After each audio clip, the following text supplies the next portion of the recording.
The emergency broadcast interrupted every screen on Earth at exactly 3:47 p.m. Nobody had time to panic before they saw what appeared on their devices. A tall figure with purple skin and 6 eyes stood in elaborate golden robes that seemed to glow with their own light. Behind the alien, hundreds of massive warships floated in space near the moon. Ambassador Rilvash of the Dominion of Absolute Rule began speaking. His voice boomed through translation software that made every word sound overly dramatic. He announced that Earth now belonged to the Dominion. Humanity had exactly 48 hours to surrender completely. The alternative was total destruction. He listed 17 different types of weapons his fleet possessed. He described in detail how each one could destroy entire cities. He mentioned that 400 other worlds had already fallen before the Dominion's might. The broadcast ended with Rilvash raising all four of his arms in what was clearly meant to be a terrifying gesture. In the Earth Diplomatic Center in Geneva, Ambassador Helen Wright sat at a long conference table with 15 other diplomats from various nations. They had watched the entire broadcast on the main screen. The room was completely silent for about 5 seconds. Then someone snorted. It was Ambassador Chen from Beijing. He had his hand over his mouth trying to contain himself. That was all it took. Within moments, half the room was struggling not to laugh. Helen herself felt her shoulders shaking as she bit her lip. Did he really just? Started Ambassador Okonkwo from Lagos, unable to finish the sentence before giggling. 400 worlds, wheezed Ambassador Silva from Brasilia, and he said it like he was reading a restaurant menu. Helen raised her hand for silence, though she was still smiling. We need to respond professionally. How? Asked Ambassador Yamamoto from Tokyo, wiping tears from his eyes. How do we respond to that without laughing? We could just tell them no, suggested Ambassador Kowalski from Warsaw. That seems rude, Helen replied.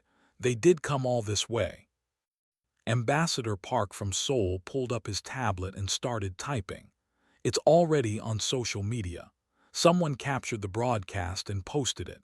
It has 3 million views already. How long ago did it end? Helen asked. 4 minutes ago.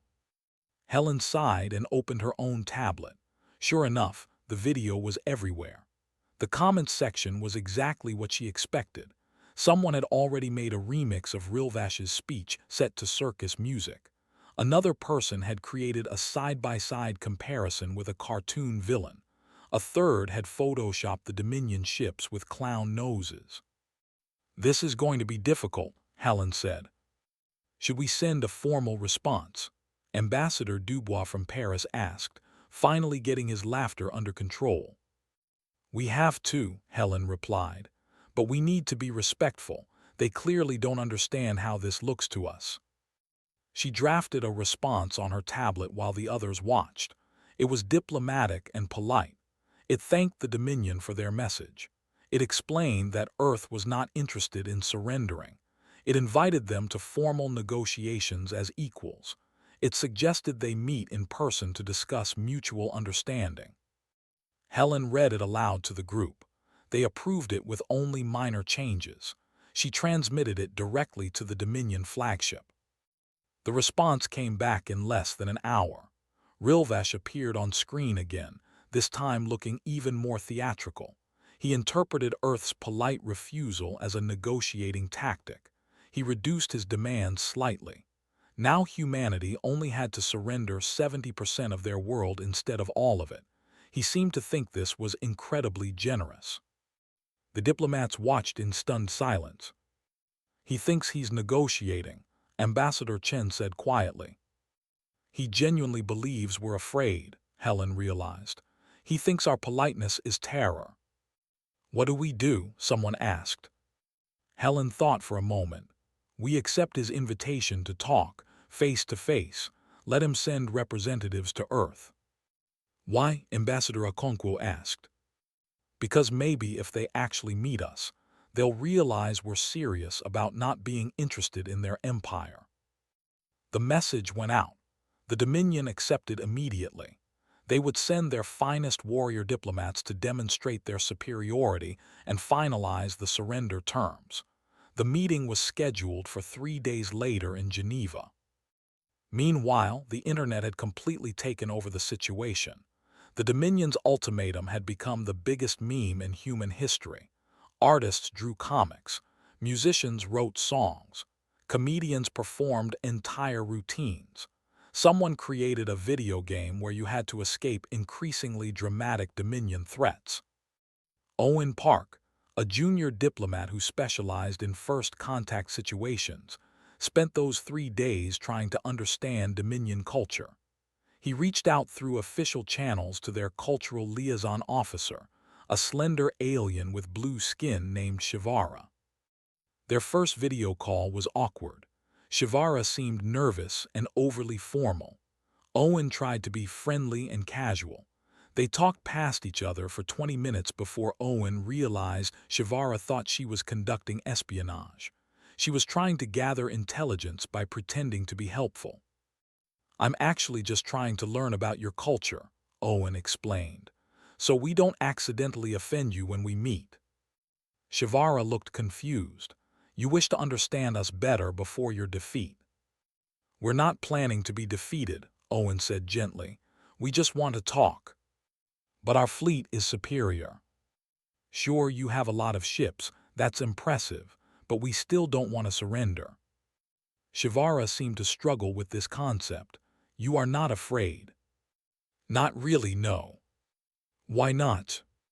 Owen considered how to explain it. "Because threatening someone doesn't automatically make them do what you want.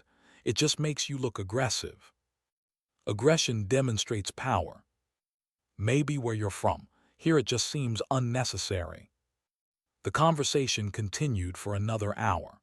By the end, Shivara seemed even more confused than when they started, but at least she was talking to Owen like a person instead of like a spy character from a movie.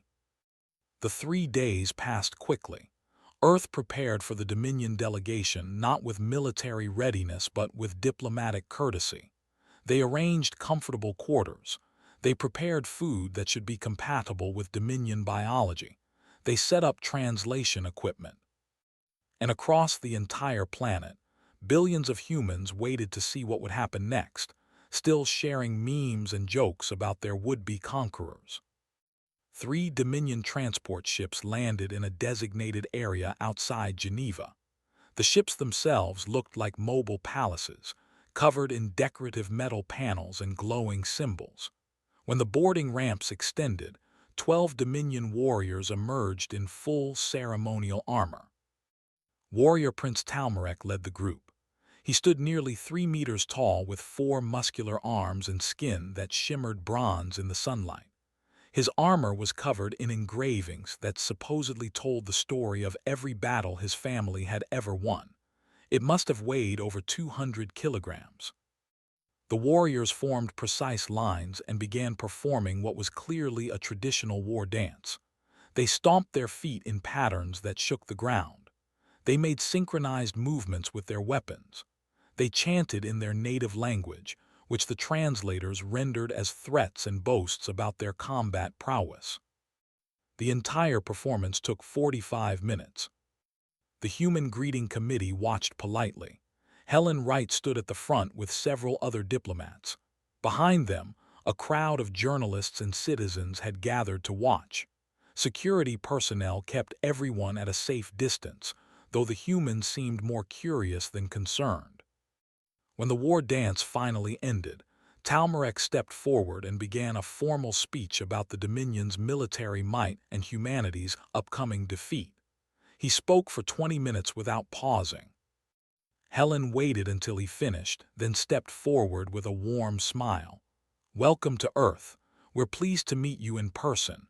Would you like some refreshments after your journey?" Talmarek seemed thrown by the question. "We have not come for refreshments. We have come to accept your surrender." "We're not surrendering," Helen said kindly, as if explaining something to a confused child. "But you're still our guests. We prepared quarters for you and your delegation." "You do not understand the situation," Talmarek insisted. "My warriors are the finest in the Dominion. Each one has conquered multiple worlds." "That's very impressive," Helen replied, "but we're still not surrendering. Now shall we go inside? It's quite warm out here with all that armor you're wearing." Talmarek looked at his fellow warriors. They appeared equally confused. This was not how conquered species were supposed to behave. The Dominion delegation was escorted to a building that had been prepared for diplomatic talks. The humans had set up a conference room with a large table, comfortable chairs, and refreshments. Everything was clean and modern but not intimidating. Talmarek refused to sit. "I challenge your greatest warrior to single combat. When I defeat them, you will see the futility of resistance." Helen consulted her tablet. "Single combat, all right, we can arrange that. When would you like this to happen?" "Immediately. Give us 2 hours to make arrangements. Will the arena we used for the last Olympics work?"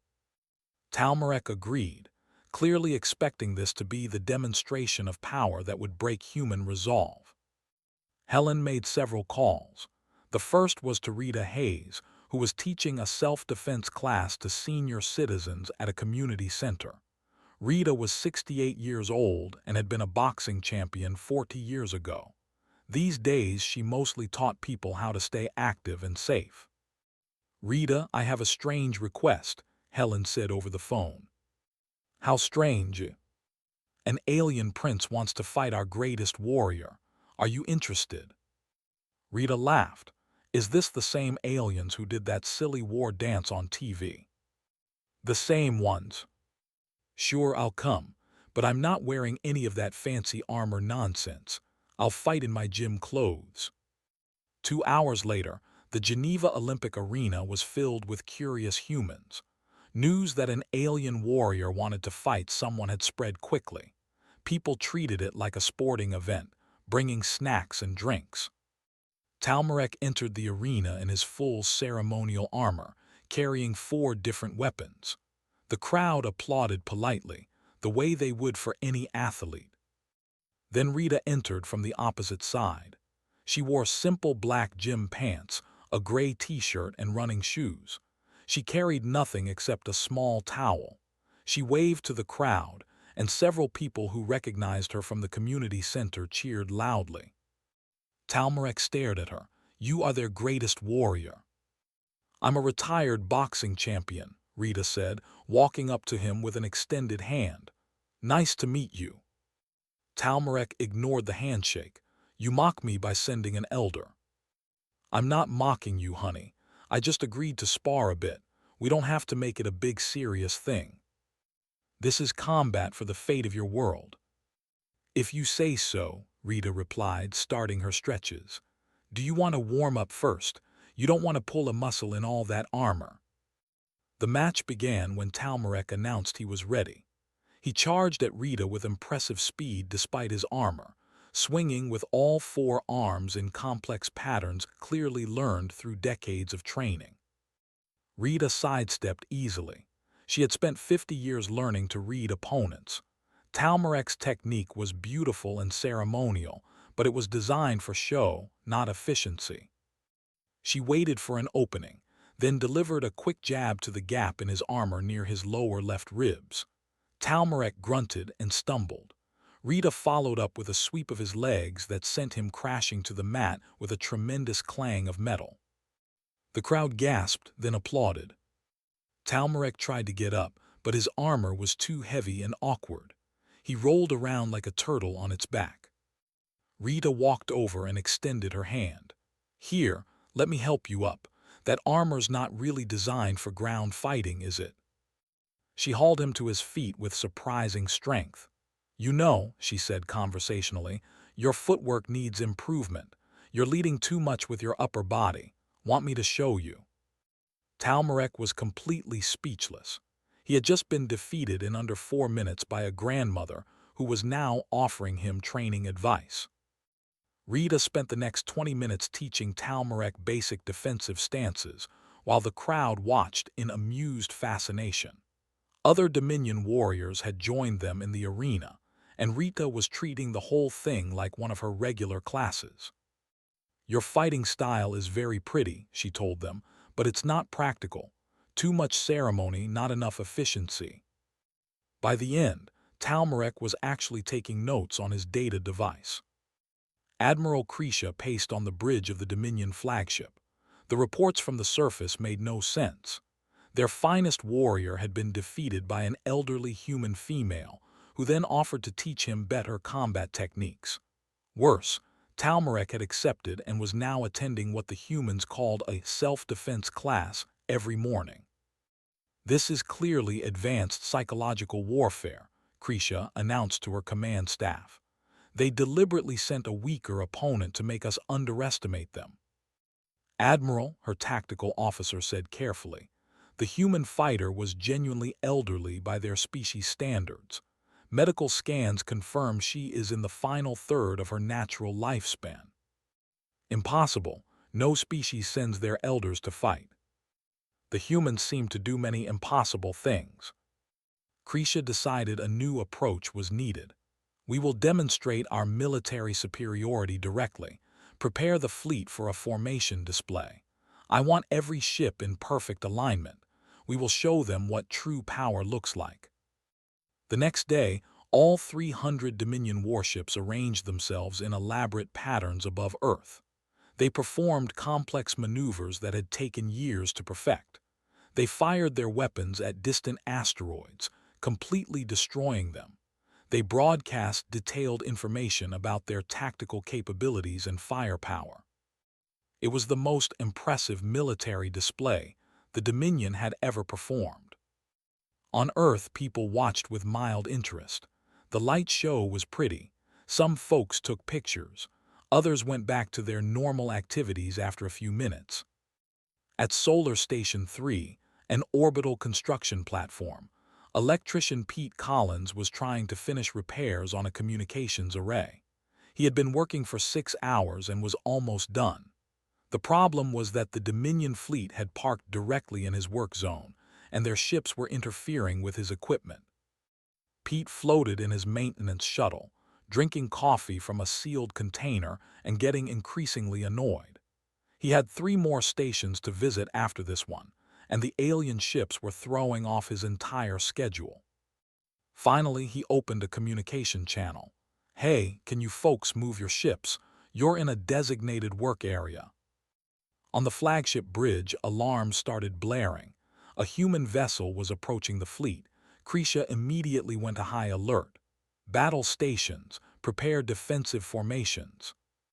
"Admiral," the communications officer said, "it's a maintenance shuttle.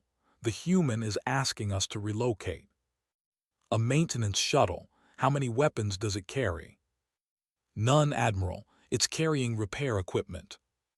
"This must be a trick. No one would approach a battle fleet in an unarmed civilian craft." Pete's voice came through the speakers. "Hello.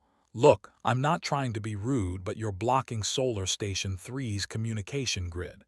Can you move about 50 kilometers spinward? That should clear the interference." Krisha examined the tactical display. Her entire fleet was indeed positioned in what Earth designated as a repair and maintenance zone. The human was politely asking them to move so he could continue his work. "What do we do, Admiral?" asked the tactical officer. Krisha thought hard. This could be a test. Perhaps the humans wanted to see if the Dominion would respond to reasonable requests, or maybe it was a trap. But if she refused to move, it might seem like the Dominion was afraid of a single unarmed shuttle. "Move the fleet to the coordinates he specified," she ordered. 300 massive warships, representing the might of an empire that spanned hundreds of worlds, slowly repositioned themselves in space because an electrician needed to fix a communications array. Pete watched them go, then got back to work. "Thanks," he transmitted. "Shouldn't take more than an hour." Inside the shuttle, Pete was completely unaware that he had just become part of what Dominion analysts would later call the human strategy. He just wanted to finish his shift and go home. On the flagship, Krisha gathered her senior staff for an emergency meeting. Explain to me, she demanded, why every interaction with these humans leaves us more confused than before. They do not behave like any species we have encountered, the tactical officer said. When we threaten them, they laugh. When we demonstrate military might, they take pictures. When we send our finest warrior, they send a grandmother. When we occupy orbital space, they ask us to move for maintenance work. And we moved, Krisha added bitterly. We had to, Admiral. If we refused, it would have seemed petty.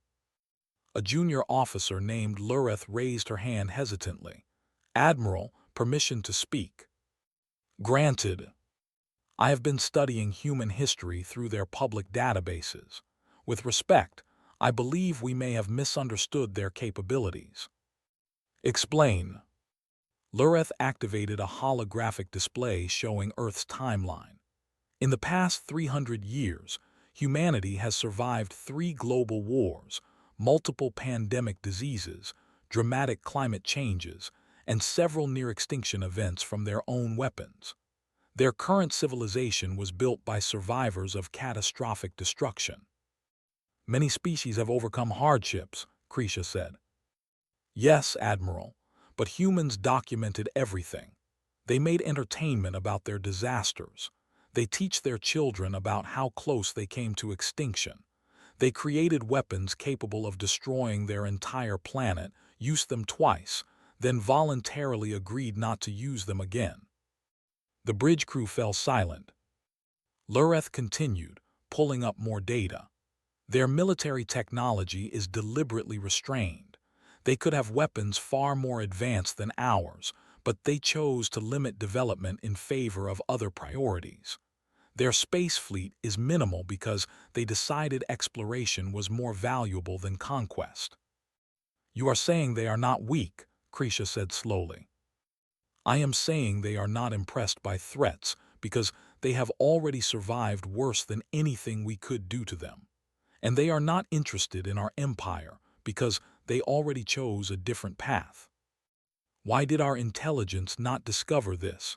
Demanded the tactical officer. Because we only looked for military data, Lureth admitted. We assessed their current fleet strength and assumed they were primitive. We did not research their capacity for survival or their cultural values. Krisha stared at the holographic display showing Earth's turbulent history. For the first time since arriving, she felt genuinely uncertain about the Dominion's position. Owen Park had been exchanging messages with Shivara for 2 weeks now. What started as formal diplomatic communication had become something more casual. Owen treated it like making a new friend. Shivara was still trying to figure out if this was an elaborate human deception strategy.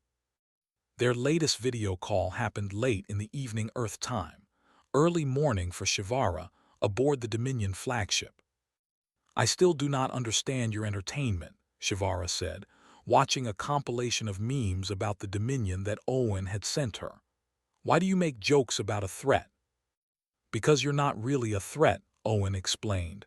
You just think you are. We have 300 warships. Sure, and we have cookies. Owen held up a chocolate chip cookie he was eating. Want me to send some up to your ship? They're really good. Shivara looked confused. You offer food during conflict. We're not in conflict. You showed up and said scary things, but nothing actually happened. No fighting, no attacks, nothing. You're just kind of hanging around in orbit making demands that we keep politely declining. This is standard Dominion protocol for conquest. Right, but it's not working. So maybe it's not actually a conquest anymore. Maybe it's just a really awkward first contact situation. Shivara was quiet for a moment. My superiors would disagree with that assessment. What do you think? Owen asked. The question seemed to surprise her. My opinion is not relevant. I am following orders. Your opinion is always relevant. You're the one actually talking to me. You probably understand us better than anyone else in your fleet. Shivara adjusted her communication device nervously. In truth, I find your species very confusing, but not in a threatening way, more in a curious way. That's a good start, Owen said, smiling. Want to learn more? I can show you around Earth if your superiors ever let you visit. That would violate protocol. Think about it anyway. Meanwhile, on Earth's surface, anthropologist Alex Torres was presenting her findings to a special advisory committee. She had spent the past 2 weeks analyzing every interaction between humans and the Dominion. The fundamental problem, Alex explained to the committee, is that the Dominion's entire strategy relies on fear-based compliance. Every species they have encountered before responded to threats with either submission or military resistance. We are doing neither. We are just ignoring them, said one committee member. Not ignoring. We are engaging politely while refusing to participate in their narrative. From their perspective, this is incomprehensible. They have no framework for understanding a species that treats their threats as entertainment. What do you recommend? Continued patience and friendliness. Eventually, they will realize that conquest through intimidation is impossible with us. Then we can have actual productive dialogue. And if they attack, another member asked. Alex glanced at the military liaison in the room, who shook his head slightly. Everyone in that room knew that Earth had defensive capabilities the Dominion had not detected, but nobody wanted to use them. If they attack, Alex said carefully, they will learn very quickly that we have been gentle with them. Let us hope it does not come to that. Back in orbit, Admiral Krisha was reading Lureth's full intelligence report for the third time. The data was disturbing. Humans had weapons research that made Dominion technology look primitive. They had survived disasters that would have destroyed most civilizations. They had a cultural emphasis on adaptation and resilience that was unprecedented. And they were being polite to the Dominion fleet, not because they had to, not because they were afraid, but because they chose to be. Lureth, Krisha called the junior officer to her ready room. Your report suggests we are in danger. Not immediate danger, Admiral, but we are definitely not in control of this situation. What would you recommend? Lureth hesitated. Junior officers did not usually give strategic advice to admirals. With respect, I would recommend we stop trying to conquer them and start trying to understand them. The Supreme Overlord has ordered conquest. The Supreme Overlord has conquered 400 worlds using fear. This is World 401, and fear does not work here. Krisha looked out the viewport at Earth below. It was a beautiful planet, blue and green and white. It looked peaceful. But Lureth's report showed it was a world that had survived multiple apocalypses through sheer determination. I will send your report to the Supreme Overlord, Krisha decided. He should know what we are dealing with. The report was transmitted to the Dominion homeworld. It would take 3 days for a response to arrive, given the distance and communication relays. During those 3 days, more strange interactions occurred. Pete Collins finished his maintenance work and filed a complaint about ships blocking designated work zones. The complaint was processed through normal Earth bureaucratic channels and officially forwarded to the Dominion as a citation for improper parking. Talmarek continued attending Rita's self-defense classes. He brought other Dominion warriors with him. Rita started charging them a small fee for lessons, which they paid without question. Not realizing this made them regular customers rather than conquering invaders. A human teenager hacked into the Dominion's entertainment network and uploaded a collection of Earth movies. Dominion crew members started watching them during off-duty hours. The humans noticed the download traffic and started sending recommendations. Shivara finally accepted Owen's offer to visit Earth. She told her superiors it was for intelligence gathering. Owen took her to a coffee shop in Geneva and bought her a latte. She had never experienced coffee before and found it disturbingly addictive. The betting pool on Earth about what the Dominion would do next grew larger. Current odds favored continue being confused at 3-1. Second place was give up and leave at 5-1. Actually attack was at 50-1, with most humans considering it unlikely. The 3 days passed. The Supreme Overlord's response arrived. Admiral Krisha read it twice to make sure she understood correctly. The Supreme Overlord himself was coming to Earth. The Supreme Overlord's flagship was larger than some moons. It took 2 full days to travel from Dominion space to Earth's solar system. The vessel was called the Eternal Dominance and was designed to inspire absolute terror in anyone who saw it. Vashtarin the Unconquerable sat on his throne, watching the approach. He had ruled the Dominion for 60 years. He had personally overseen the conquest of 73 worlds. He had never failed to bring a species into submission. He read Admiral Krisha's reports with growing irritation. His fleet was being treated like a tourist attraction.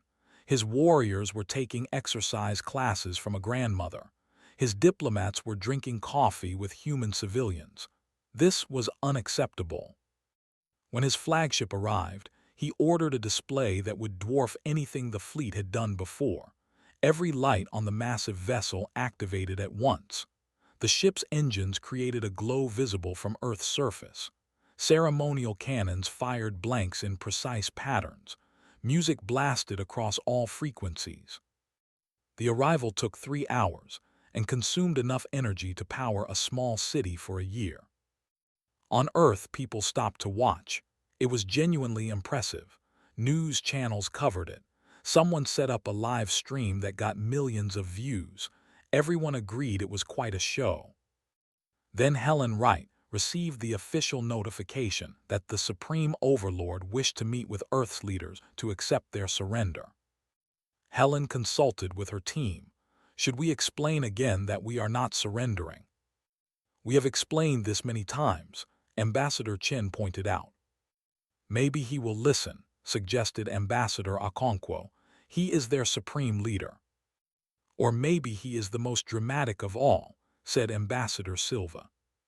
Helen made a decision that would later be seen as either brilliant or insane. Let's throw him a welcome party. A party, several voices said at once. Yes, a proper Earth welcome party. Food, music, decorations. We treat him like an important visitor, not a conqueror. We show him the same friendliness we have shown everyone else. He will interpret this as mockery, warned Ambassador Yamamoto. Possibly. Or he might actually experience human hospitality and realize we are serious about not being enemies. The party was organized in 48 hours. The human team rented a large reception hall in the Geneva diplomatic complex. They brought in catering from 6 different countries. They hired a band that played pleasant background music.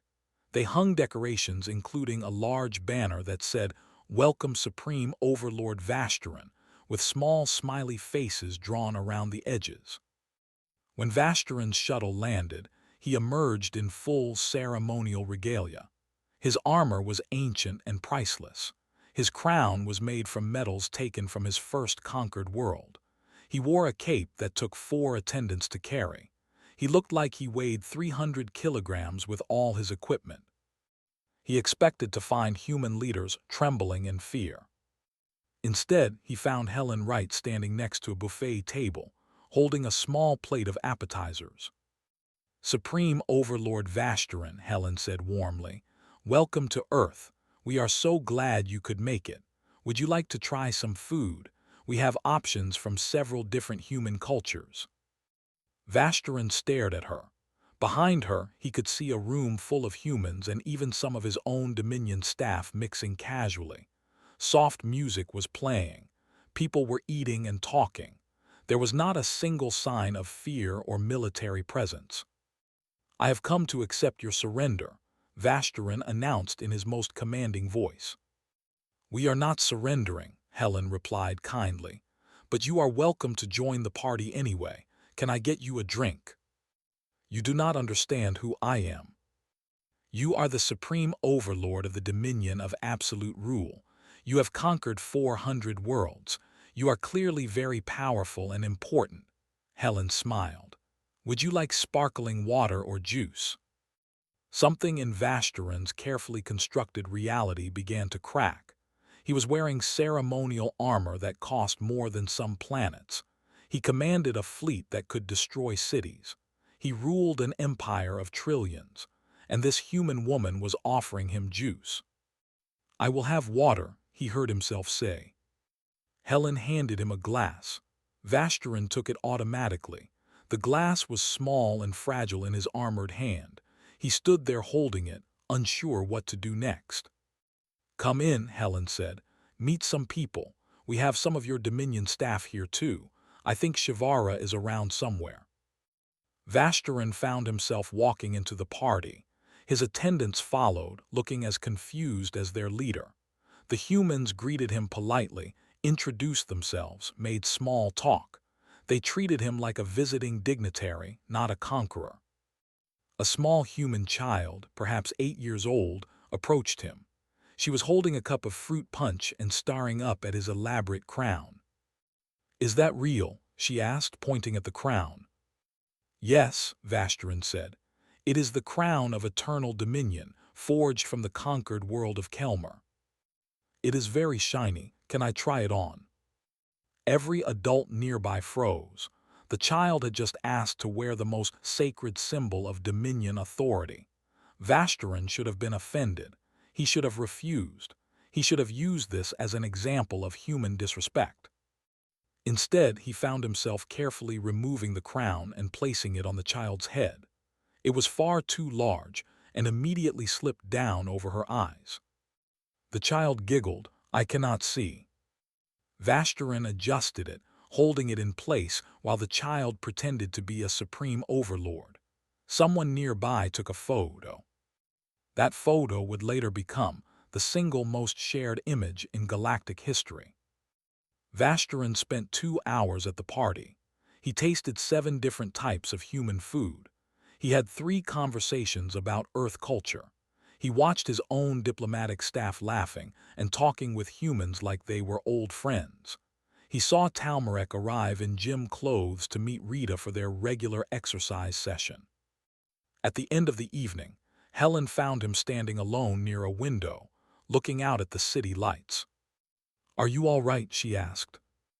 I have conquered 400 worlds, Vasteron said quietly. I have destroyed resistance and crushed rebellions.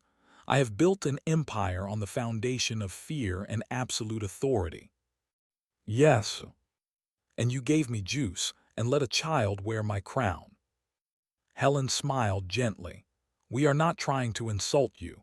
We genuinely do not see you as a threat, just as visitors. Vasteron did not sleep that night. He stood on the observation deck of his flagship, looking down at Earth. The planet glowed peacefully below him, unaware or uncaring that an empire's entire philosophy was crumbling in his mind. He called an emergency, meeting with his senior staff at dawn Earth time. Admiral Krisha, Talmarek, Shivara, and Lureth gathered in the conference room. They all looked uncertain, which was new for them. I need honesty, Vasteron said, still wearing his formal robes but having removed his crown. Can we conquer this world through military force? Technically, yes, Admiral Krisha admitted, but we would sustain massive casualties. Their hidden defensive systems are far more advanced than we initially assessed, and we have no idea what other capabilities they possess. Would they surrender if we attacked? Lureth spoke up. No, Supreme Overlord. Based on their history, an attack would unite them completely. They have survived worse than we can inflict. They would fight with a determination we have never encountered. And if we did somehow win, Talmarek added, we would be occupying a hostile population that knows how to resist. I have been training with them. Their grandmother defeated me. Imagine what their actual military could do. Vasteron turned to Shivara. You have spent the most time with them personally. What is your assessment? Shivara chose her words carefully. They are genuinely peaceful but not weak. They chose cooperation over conquest. They find our methods outdated and unnecessary.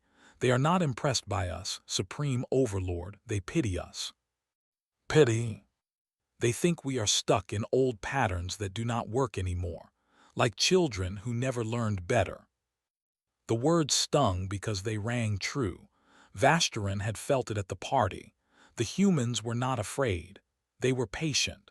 They were waiting for the Dominion to realize that this approach was not going to work. What do we do? Vasterin asked. It was the first time in decades he had asked for advice rather than giving orders. We could leave, Admiral Krisha suggested. Declare them too primitive to bother with and depart.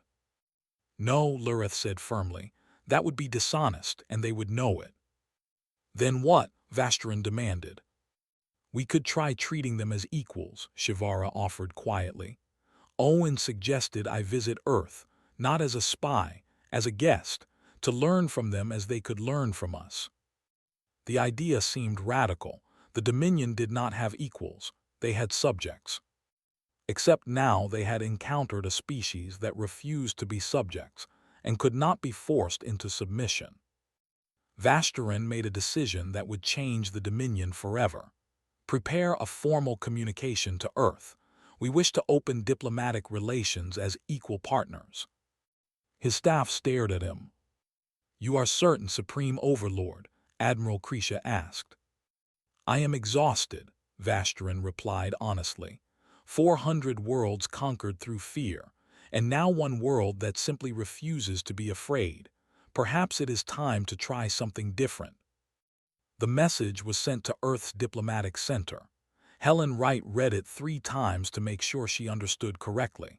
The Dominion was requesting to join Earth's diplomatic coalition as equal partners. They wanted to establish mutual trade, cultural exchange, and cooperation agreements. Is this real? Ambassador Chen asked. It appears to be, Helen replied. They are even using the proper diplomatic language for the first time. What do we do? Helen smiled. We accept, of course. That was the goal all along. The formal acceptance process took 2 weeks. During that time, amazing changes happened. Dominion crew members started visiting Earth on official cultural exchange programs. They toured museums, attended concerts, tried different foods. They were confused by most of it but genuinely interested. Talmarek became a permanent student at Rita's self-defense school. He started teaching Dominion combat techniques in exchange for learning practical fighting methods.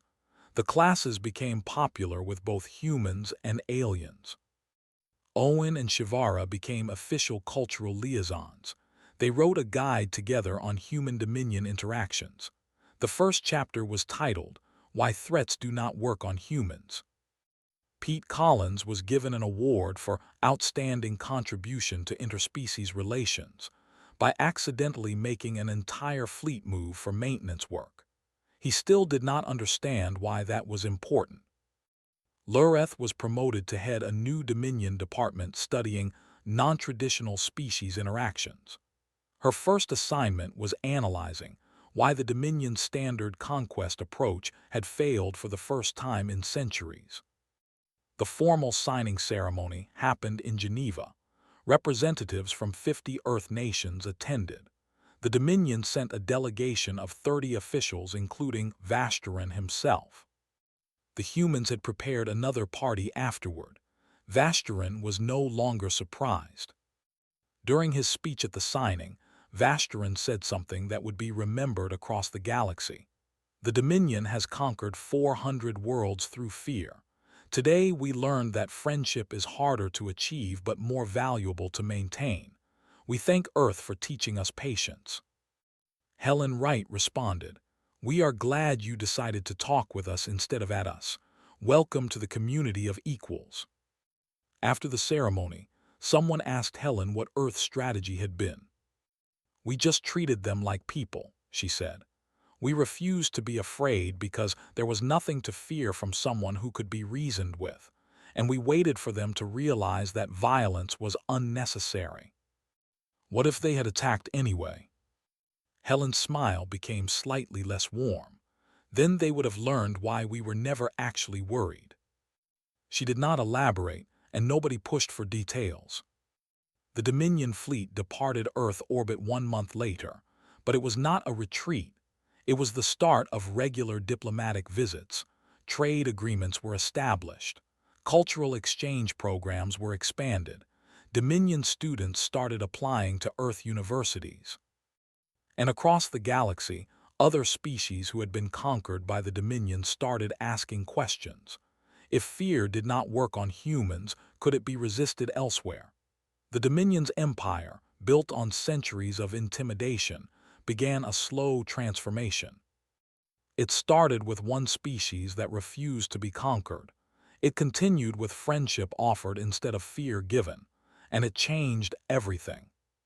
Somewhere in Earth's social networks, the original video of Vashtarin letting a child wear his crown still circulated.